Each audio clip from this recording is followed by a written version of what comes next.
Hello friends, অনুরাগের ছোঁয়া season 2 এপিসোডে সবাইকে স্বাগত। 20 বছর পরে নিজের দিদা দীপাকে কাছে পেয়ে জড়িয়ে ধরল সুদীপা। হ্যাঁ বন্ধুরা, অনুরাগের ছোঁয়া এপিসোডে আগামী পর্বে আপনারা এমনটাই দেখতে চলেছেন। অনুরাগের ছোঁয়া সিরিয়ালের নতুন প্রমোতে আমরা দেখতে পাই গল্প এগিয়ে আছে 20 বছর, কেউ আর বেঁচে নেই। সুদীপা এক লোকের কাছে মানুষ হয়ে আছে, বড় হয়ে আসছে, তাকেই সে বাবা বলে চিনে আসছে। ভেবেছে তার মা মারা গেছে, আসলে সেটা নয়, সে তার বাবা মায়ের কাছ থেকে হারিয়ে গেছে। সুদীপার বয়স এখন অনেক বছর।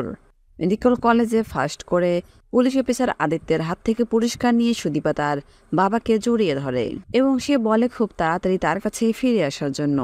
কিন্তু তাদের একটা জরুরি কল আসা, সেখান থেকে তারা চলে যায়। আর কিছুক্ষণের মধ্যে একটা বম ব্লাস্টে গাড়িটা ফেটে যায়। তখন খুব ভয় পেয়ে যায় সুদীপা, আর ঠিক তখনই তার সামনে চলে আসে দীপা, অর্থাৎ সুদীপার দিদা। তখনই সুদীপা বলে ওঠে, দিদা তুমি বেঁচে আছো? তাহলে কেন তুমি এত বছর আমার খোঁজ খবর নাওনি? কেন তুমি আমাকে তোমার কাছে রাখুনি? এই বলে দীপাকে জড়িয়ে ধরে কাঁদতে লাগলো। তো বন্ধুরা, আজ তাহলে এই পর্যন্তই। পরবর্তী ভিডিওগুলো পেতে আমাদের টলি হিস্ট্রি টাইম চ্যানেলে চোখ রাখুন, আর আপনাদের সুন্দর মতামত আমাদের কমেন্ট বক্সে কমেন্ট করে জানাবেন। ধন্যবাদ সবাইকে।